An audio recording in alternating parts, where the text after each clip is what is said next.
नमस्कार दोस्तों, आज मैं फिर आपके सामने ऑनलाइन क्लास में।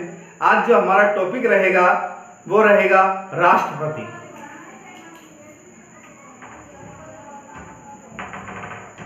राष्ट्रपति की आज हम बात करेंगे। राष्ट्रपति के निर्वाचन पद्धति के बारे में बात करेंगे, राष्ट्रपति के शक्तियों के बारे में बात करेंगे। तो हम राष्ट्रपति से पहले एक बात को जान लेते हैं कि जो राष्ट्रपति है वो कौन सी शासन व्यवस्था में होता है, किन शासन व्यवस्थाओं के अंतर्गत हम इसको देखते हैं और भारत में क्या स्थिति है।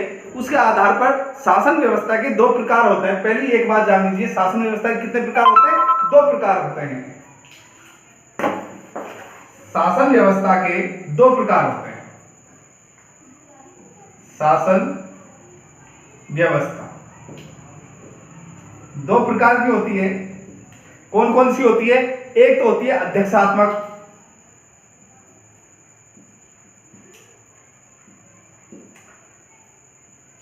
एक हो गई अध्यक्षात्मक, दूसरी हो गई संसदात्मक।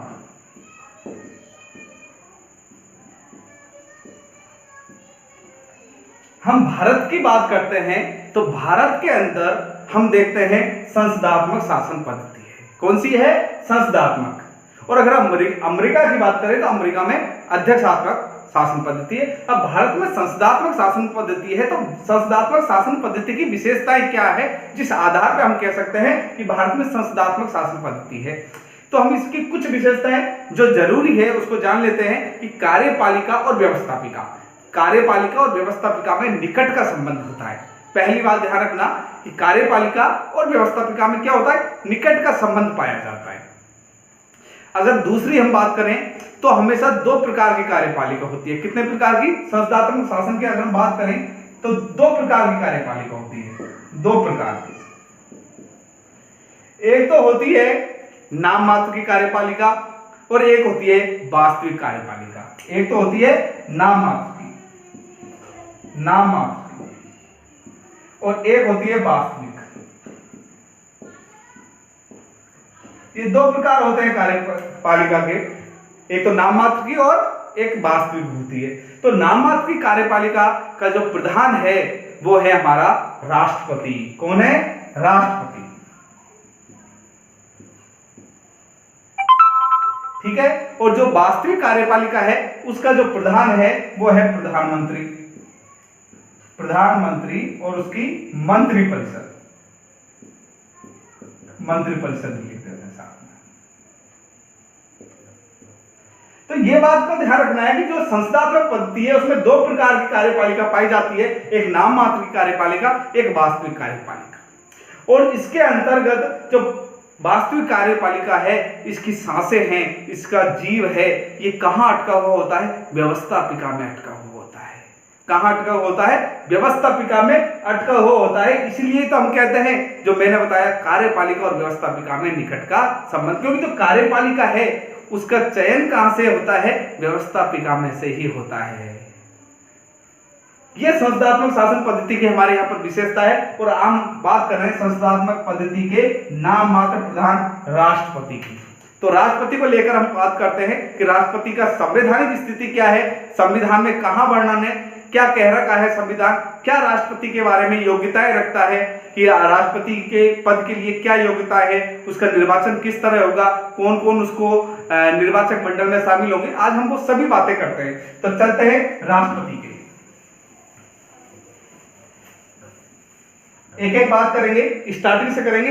एक भी प्रश्न आपका बाहर नहीं जाएगा। रीट का एक भी प्रश्न बाहर नहीं जाएगा। अगर हम रीट की बात करें, अगर हम ग्रेजुएशन लेवल के कोई भी एग्जाम्स की बात करें, BA final, BA second year में भी ये टॉपिक चलता है आपके, तो उसमें भी फायदा, आपके हर कंपटीशन एग्जाम के लिए भी ये फायदेमंद है। तो सब तरीके से आपके हर स्टूडेंट के लिए फायदेमंद टॉपिक है। तो अच्छे से जानने की कोशिश करनी है राष्ट्रपति को।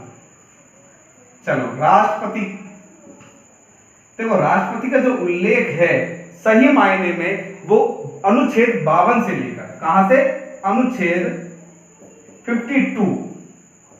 अगर हम अनुच्छेद 52 से 62 की बात करते हैं तो इसके अंतर्गत राष्ट्रपति की समस्त चीजों के बारे में हमको संविधान के अंदर मिलता है। और इसको हम प्रथम नागरिक कहते हैं। भारत का प्रथम नागरिक किसे कहा जाता है? राष्ट्रपति को कहा जाता है। क्या कहा जाता है? प्रथम नागरिक। प्रथम नागरिक कहते हैं।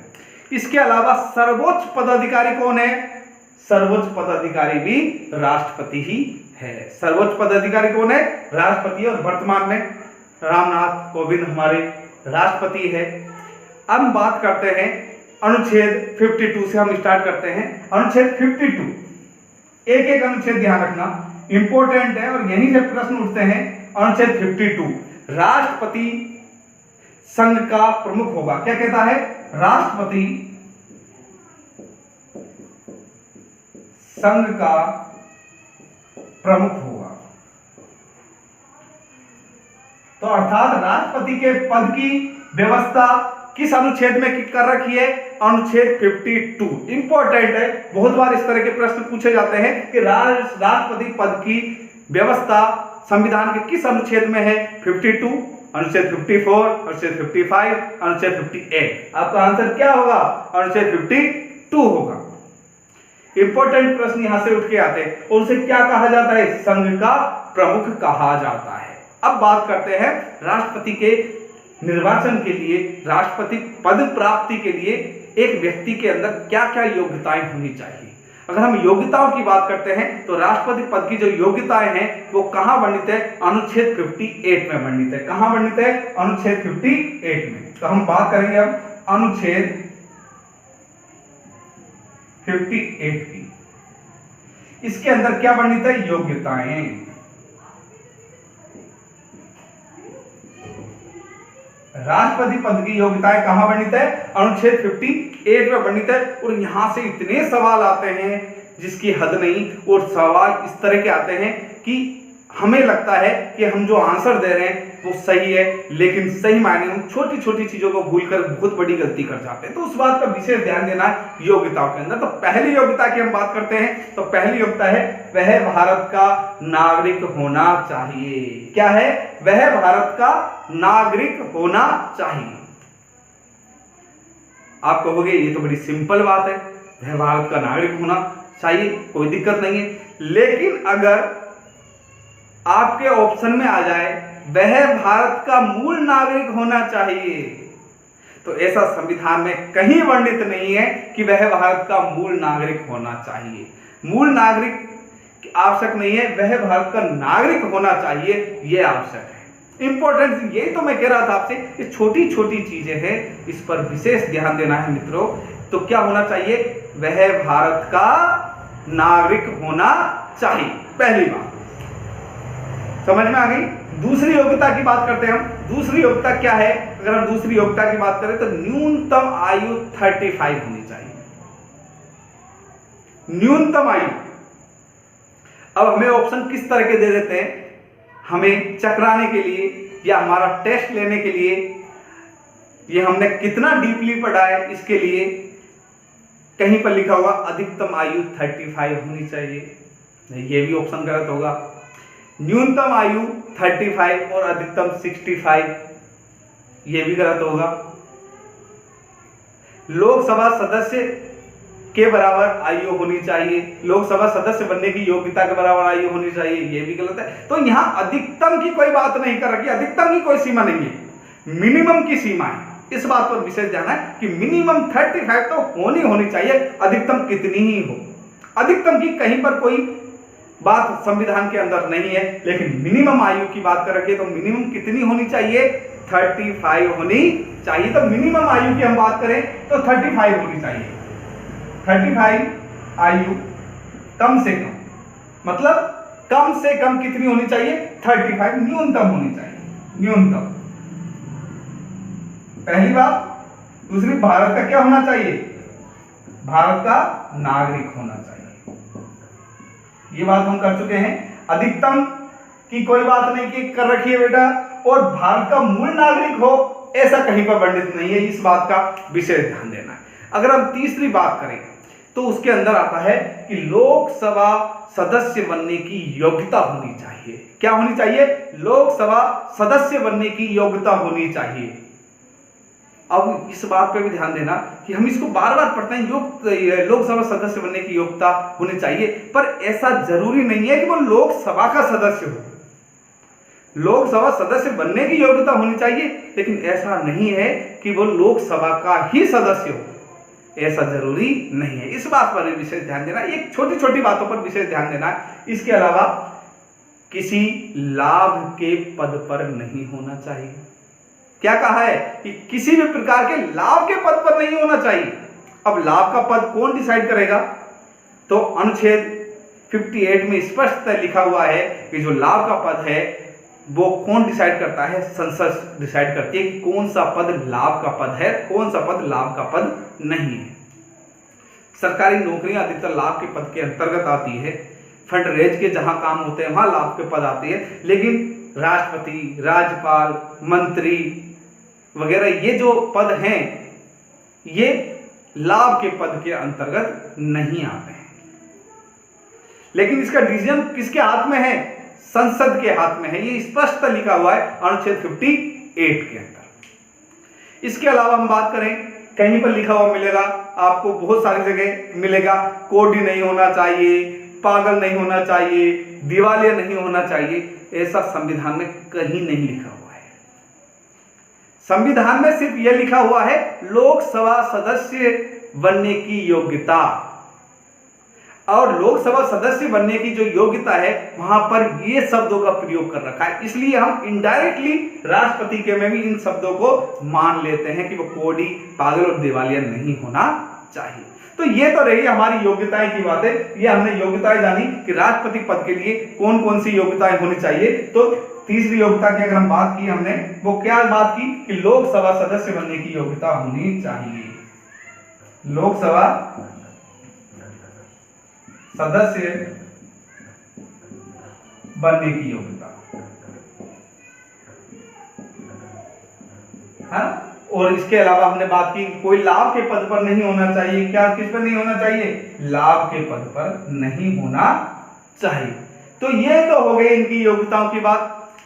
अब बात करते हैं हम कि इनका चुनाव किस तरह होगा और कौन लोग इनके चुनाव में हिस्सा लेंगे। तो इनके चुनाव की अगर हम बात करते हैं तो हम निर्वाचक मंडल की बात करते हैं। हम राष्ट्रपति का क्या देखेंगे? हम निर्वाचक मंडल देखेंगे कि राष्ट्रपति के चुनाव में कौन कौन लोग भाग लेते हैं। तो यहां देखते हैं हम राष्ट्रपति का निर्वाचक मंडल।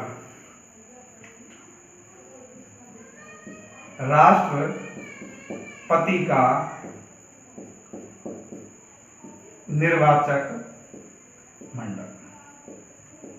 एक एक चीज याद रखनी है बेटा, बहुत बार पूछा जाता है। मैंने आपको अनुच्छेद वाली बात बताई, अनुच्छेद भी पूछे जा सकते हैं कि किसमें राष्ट्रपति का निर्वाचक मंडल का वर्णन है। तो अनुच्छेद 54, अनुच्छेद 54 में राष्ट्रपति के निर्वाचक मंडल का वर्णन है कि राष्ट्रपति का निर्वाचक मंडल क्या होगा, कौन लोग राष्ट्रपति के चुनाव में हिस्सा लेंगे, कौन लोग राष्ट्रपति के चुनाव में भाग लेंगे।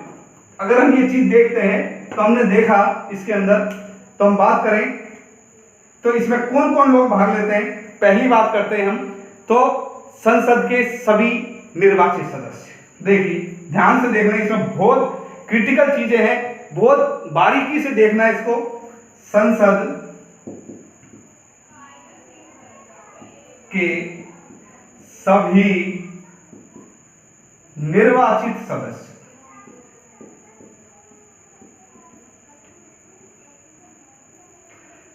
संसद के सभी निर्वाचित सदस्य। तो इसके अंदर अगर हम संसद की अगर हम बात कर रहे हैं तो इसमें कौन कौन सी चीज आ गई? लोकसभा आ गई, ठीक है। इसके अलावा दूसरी कौन सी आई है? राज्यसभा आ गई।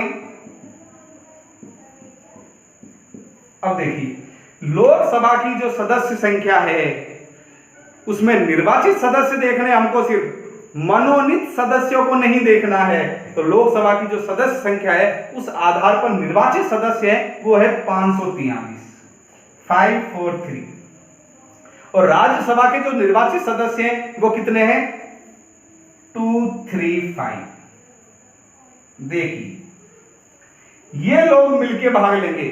अब इसमें प्रश्न यहीं से बनता है कि संसद के कौन से सदस्य राष्ट्रपति के चुनाव में निर्वाचक मंडल में भाग नहीं लेते। तो स्पष्ट आंसर होना चाहिए कि संसद के मनोनीत सदस्य। कौन से सदस्य? संसद के मनोनीत सदस्य इसके अंदर भाग नहीं लेते। संसद के कितने सदस्य भाग नहीं लेते? तो कितने नहीं लेते? 14 सदस्य नहीं लेते। ध्यान रखना, कितने? 14। कितने नहीं लेते? 14 नहीं लेते। देखिए 12 तो ये बच गए आपके, और 2 ये बच गए, कितने? 14। तो 233 और 543 ये सदस्य भाग लेते हैं। कौन कौन से नहीं लेते? 2 तो इसमें और 12 ये कौन से होते हैं? जो राष्ट्रपति के द्वारा मनोनीत होते हैं। किसके द्वारा? राष्ट्रपति के द्वारा। अब देखिए ये भाग क्यों नहीं लेते भाई? क्या कारण है कि ये भाग नहीं लेते? कोई तो कारण रहा होगा कि ये भाग नहीं लेते हैं। भाग नहीं लेने का कारण है, राष्ट्रपति का निर्वाचन कर रहे हैं हम, राष्ट्रपति का, और इन लोगों का मनोनीत किसने किया? राष्ट्रपति ने। अगर ये राष्ट्रपति पुनः चुनाव लड़ता है तो इन लोगों का फेथ किसकी तरफ होगा? ये किसको वोट करेंगे? इसी को करेंगे, उसी को करेंगे जिसने इनका मनोनयन किया है। तो एक तरीके से ये नेचुरल जस्टिस के खिलाफ होगा। होगा कि नहीं होगा? मानते हो इस बात को? इसलिए ये लोग क्या नहीं करते? भाग नहीं लेते हैं।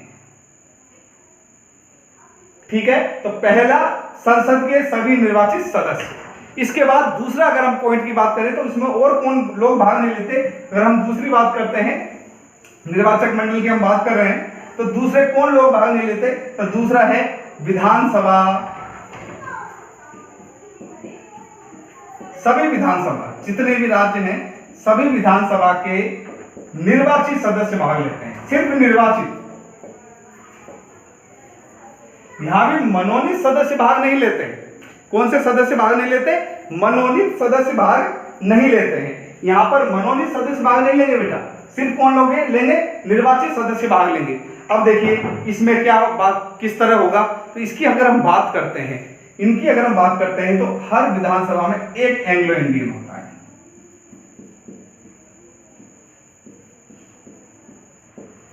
ये भाग नहीं लेता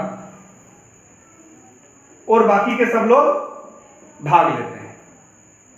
ये भाग नहीं लेता, ये एक एंग्लो इंडियन भाग नहीं लेता और बाकी के सब लोग भाग लेते हैं। राज्य, जितने भी राज्य हैं सभी।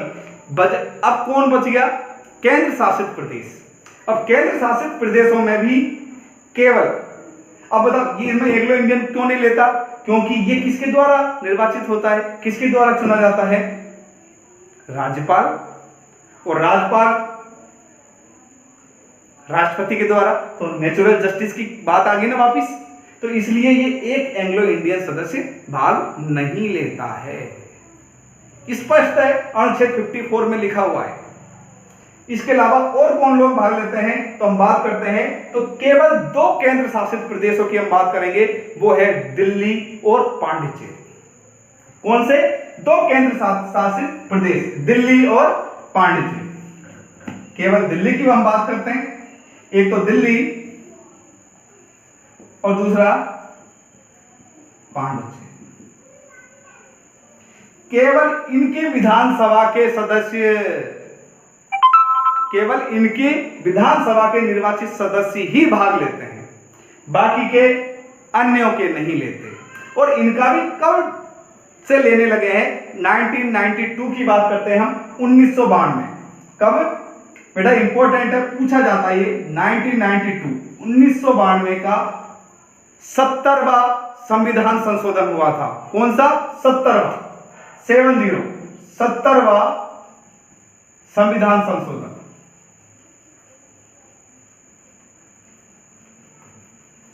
इस 70वें संविधान संशोधन के अंतर्गत क्या किया गया? दिल्ली और पांडिचेरी को राष्ट्रपति के निर्वाचक मंडल के अंदर शामिल किया गया। तो इसके अंदर अब कौन हो गए? एक तो संसद के सभी निर्वाचित सदस्य हो गए, स्पष्ट है।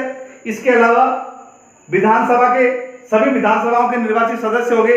सभी मतलब सभी राज्यों की, केंद्र शासित प्रदेशों की हम बात नहीं कर रहे हैं, सभी राज्यों की। ठीक है। इसके अलावा दिल्ली और पांडिचेरी जो प्रदेश हैं, इनके सदस्य भी भाग लेंगे। और वो किस माध्यम से लेंगे? 1992 का जो 70वां संविधान संशोधन किया गया, इस संविधान संशोधन के अंतर्गत इस बात को शामिल किया गया कि राष्ट्रपति के निर्वाचक मंडल में ये लोग भी भाग लेंगे। यहां तक सबका क्लियर हो गया। इससे संबंधित किसी भी तरीके का आपके पास कोई भी प्रश्न है, किसी भी तरह की कोई बात आपको पूछनी है, आप कमेंट्स बॉक्स में क्यूरी क्वेश्चंस के तहत मेरे से पूछ सकते हैं। और इससे बाहर लगभग रीट के अंदर कोई चीज नहीं आती है। योग्यताओं से संबंधित बात करें, चाहे निर्वाचक मंडल के से संबंधित हम बात करें, तो या तो किस तरह पूछेगा आपसे, जो प्रश्न जो पूछेगा कि कितने लोग संसद के सदस्य भाग नहीं लेते, क्यों नहीं लेते, क्योंकि नेचुरल जस्टिस के खिलाफ है इसलिए नहीं लेते, ये पूछ सकते हैं। इसके अलावा ये पूछा जा सकता है आपको कि विधानसभा का कौन सा सदस्य है जो राष्ट्रपति के चुनाव में भाग नहीं लेता, तो एक एंग्लो इंडियन नहीं लेता है। निर्वाचक मंडल आपसे इस तरह का पूछा जा सकता है कि राष्ट्रपति की योग्यता किससे संबंधित है, अनुच्छेद 58 से। राष्ट्रपति पद के बारे में किससे संबंधित है, अनुच्छेद 52 से। और निर्वाचक मंडल किससे संबंधित है, अनुच्छेद 54 से। तो इस तरह आपको मैच करने वाले प्रश्न भी आ सकते हैं कि आपको अनुच्छेद और उनमें वर्णित चीजों को आपस में मैच करना है। यही प्रश्न यहां पर बनते हैं। तो इसके साथ ही हमारा आज का ये टॉपिक पूरा होता है। कल हम राष्ट्रपति को आगे कंटिन्यू करेंगे। तब तक के लिए आप नए नए प्रश्न खोजते रहिए। अगर कोई प्रश्न आपको पूछना है, आप कमेंट्स बॉक्स में डाल सकते हैं। धन्यवाद। जय हिंद।